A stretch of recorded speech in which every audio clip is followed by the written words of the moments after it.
বগুড়ার সরকারি আজিজুল হক কলেজের ৩টি হল ছাত্রীদের জন্য ৬ বছরে আছে নতুন হল নির্মাণ করা হলেও সেটিও বন্ধ।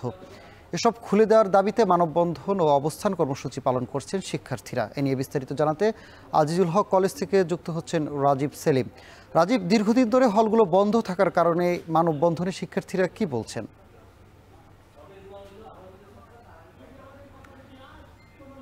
বগুড়ার যে সরকারি আজিজুল হক কলেজ, এই কলেজের সব মিলিয়ে 5টি হল রয়েছে। তার মধ্যে একটি হল চালু রয়েছে, বাকি 4টি হল বন্ধ রয়েছে।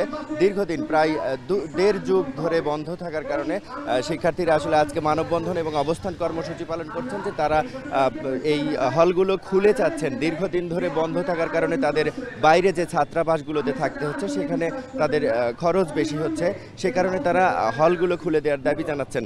বগুড়ার যে সরকারি আজিজুল হক কলেজে যে 5টি হল রয়েছে তার মধ্যে 2টি মেয়েদের এবং 3টি হচ্ছে ছেলেদের। ছেলেদের যে 3টি হলই বন্ধ রয়েছে এবং মেয়েদের যে 2টি হল তার মধ্যে একটি নির্মাণ কাজ শেষ হয়েছে 6 বছর আগে, কিন্তু এখন পর্যন্ত সেখানে আবাসন শুরু হয়নি। এবং একটি যে ছাত্রী হল চালু রয়েছে সেখানে 250 শয্যা, 250টি বেড রয়েছে, কিন্তু সেখানে 400-র বেশি শিক্ষার্থীদের থাকতে হচ্ছে গাদাগাদি করে। নতুন যে ছাত্রী হলটি চালু নির্মাণ কাজ শেষ হয়েছে 6 বছর আগে, সেটি চালু করার দাবি জানাচ্ছেন ছাত্রীরা। এবং ছেলেদের জন্য যে 3টি হল, সেই 3টি হল একযোগে বন্ধ করে দেওয়া হয়েছে 2009 সালে ছাত্র শিবির এবং ছাত্র লীগের দ্বন্দ্বের জের ধরে। তারপর কিন্তু এখন পর্যন্ত সেই হলগুলো চালু করা হয়নি।